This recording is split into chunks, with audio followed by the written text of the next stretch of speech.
What's up, kinfolk? It's RJ Young. I am not on a step mill. Thank you for watching.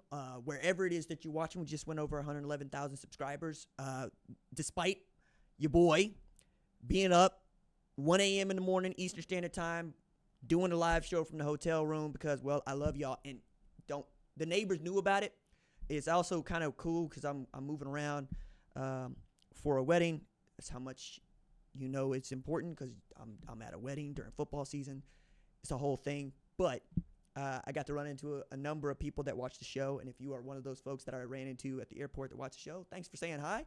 I always enjoy it when people stop by to say hi or even just, dap me up or whatnot, say they like what they see or give me some feedback. I did get one dude walked by, was looking at his phone, and then showed me on his phone. I'm like, yo, dog, that's wild. That was a lot. It was a lot. It was not as much as the fourth quarter, really the last 6 minutes of Alabama versus Georgia. And my goodness, did we all live and die and come back to life and basically play Highlander there for the last 6 minutes, because I think Paul Feinbaum said it's the best SEC football game that he has ever covered. And I'm going, I don't know, man. I think it's so hot right now. It's so recent. Like, it's not even 24 hours ago that we all kind of feeling that right now. But it feels a lot like LSU Alabama 2019, 2011 LSU Alabama for different reasons. The stakes is high and whatnot. But it also gave us a new number one, but also an old number one. One of the things that I find to be, well, really interesting about Alabama is that 16 of the last 17 years, it has seen itself become the number one team in the country at some point in the year. What is special about this one is it's not just that Alabama became number one before the end of September, right? It's that Kalen DeBoer was able to do this in short order. For some time now, I have been going into this telling anybody that would listen, look, I don't know why y'all are giving this man the Nick Saban bounce, because he ain't Nick Saban. It's almost as if we've been talking about Alabama like Nick Saban is still there, and he's not. He's not. I mean, I guess the best way to put this for me was he's so not there that he was on the field at halftime giving analysis, talking about look at what Jalen Milroe was doing, and Jalen Milroe was cooking him, just cooking him, serving him up, just raw. Man, he didn't even need to throw it in the skillet. He just going in there. That man had over 300 yards of offense by the end of the first half. This is against a Georgia football team that had given up just 606 yards of offense through the first 3 games that they played. And they scored on their first 4 possessions. I mean, it's 28-0, at halftime. And we going, all right, so not only is Georgia not good, Alabama might absolutely be elite. Turns out, no, Georgia is who we thought Georgia is. Good enough to make the playoff, we think, although I want to get into that. But more than that, Kentucky might actually be one of the great defensive teams in the sport right now. Like, Kentucky, for me, right now feels like what Michigan is in the Big Ten. Like, if they played each other, I think it's a fair fight, because neither one of them got a quarterback that can throw for more than 200 yards. Neither of them has a receiver that they trust. They got one that they trust each. Dan Key for Brock Vandagriff at Kentucky. And Alex Orji, you got to talk about Colston Loveland when he can play, right? But that's more about Dan Key and Colston Loveland than it is about the quarterback play. However, I'm also looking at this and I'm saying to myself, how does Georgia come back from this at halftime, right? Because I'm absolutely at the reception, got the game on, and I'm being surrounded by folks watching the game, talking about the game. Anyway, I'm asking myself, can Georgia get back into this? And the answer that we all, I think, had was no, absolutely not. That secondary is atrocious. It is bad. It's not bad, actually. Alabama's just that good. And we got to see Carson Beck become the guy that people wanted him to be and show going into the season. Like, I was talking with Quincy Avery about this earlier this week. What is it about Carson Beck that people see as a Heisman finalist, as a first-round pick in the NFL draft, other than that he happens to be a quarterback in Georgia? Well, we got to see some of that in the second half. I mean, he had finished with 439 yards through the air, which was not the kind of number that you expect to see any Georgia quarterback toss for against an SEC program, because you don't really get that many opportunities. You don't have all those opportunities where you got to go deep and you got to go get it quickly to get back into the ball game. You're usually able to run the football, play action pass. You get a lead, you go sit on the ball. In this, they came back from 28 points down to take a 1-point lead in a game that they never should have been back in. And Kane Womack and that defense going to have a lot to figure out about what exactly happened and what went wrong for us in the second half. I just say Georgia became Georgia in the second half while Alabama had started out being Alabama. Meanwhile, I don't know how many people put this together, but it's not that Ryan Williams is 17. It's not even that Ryan Williams went for 177 yards. It's that when the game is on the line, A, Jalen Milroe had no problem looking to a true freshman to make a play. And B, Ryan Williams was ready to make that play. It's a couple of things that stand out to me about that dude that we just kind of talk about out in the open. Right now, I genuinely think 4 best players in the sport, Travis Hunter, Ashton Jeanty, and then you got to talk about Ryan Williams and Jeremiah Smith. That's saying a lot. We got 2 true freshman wide receivers on this is because they just that cold. And that's where we start talking about what Arch Manning was doing the last couple of weeks and what he's done for Texas that allowed for Texas to be in this national championship conversation. But Ryan Williams had eye black on that said, kill everybody, which is not the kind of eye black that you really assign to a wide receiver. You assign that to Alvin Mack playing middle linebacker.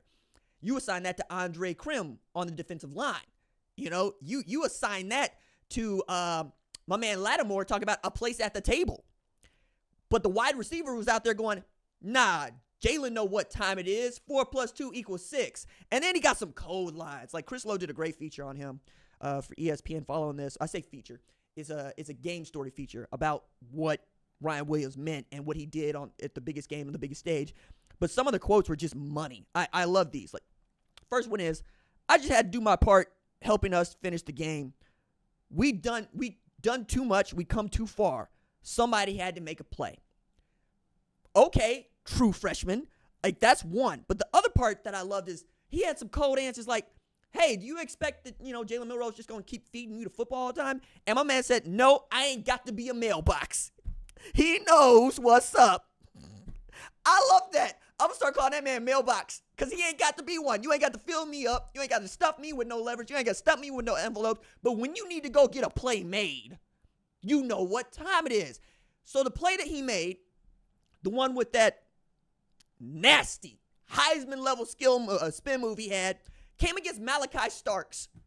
And I'm not sure how many people were paying attention to this because Malachi Starks is on the short list of the best safeties in the sport, right? I mean, that dude was a Thorpe Award finalist last year, and I believe that many would not be unkind to think about Malachi Starks up for that this year. But if you put that play on the tape, he ain't going to win it. He ain't going to win it because I watched a 17-year-old who should still be playing as a senior in high school in the state of Alabama absolutely put that man in the laundry room, put that man in the washer, and his spin. That boy's so cold. He's so cold. He's so cold. And now we got to talk about Jalen Milroe and Ryan Williams as one of those tandems that's just nasty. Like Travis and Shedeur. Like Noah and Teratoa. Like just nasty. And I had so much fun there at the end because, A, I'm not an Alabama fan. I'm not a Georgia fan. I'm a diehard college football fan. So I got to live and die with everybody. When the Georgia bench was going wild because they took that 1-point lead, I was like, yup, all right, Georgia is inevitable. Just Thanos over here. And then you got to see Alabama get the rock back after Ryan Williams fumbled the football on a kick return and say, nope, one play, that's all we need, 75 yards to the house. What? And then you get a pick to seal it at the end at home. I love that so much. That game was everything that we want the sport to be.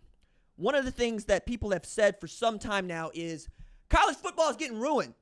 Name, image, and likeness is ruining the sport. The college football playoff is too large. There's too much money. There's too much football being played, is what it sounds like they're saying. Nobody cares about the sport the way they used to. If you watched the game last night and you felt that, maybe this really ain't your sport. Maybe this ain't what you need to be doing because all of us, all about that. That is what the sport can do at its peak, and no amount of name, image, and likeness, NCAA bylaws, legislatures, college football playoff is going to change that. I got to see the only program since 2020 that has been able to beat Alabama without Nick Saban, which also means Kalen DeBoer is undefeated.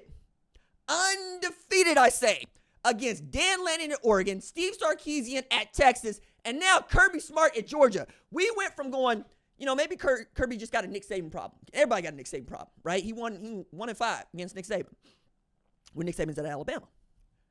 Now, we're going to say Georgia got an Alabama problem because Kalen DeBoer showed up, saw what Nick had left behind, saw what went into the portal and said, nope, we got it, and did it with a smile. Like, that's the part about him being head coach at Alabama that I think gets slept on the most.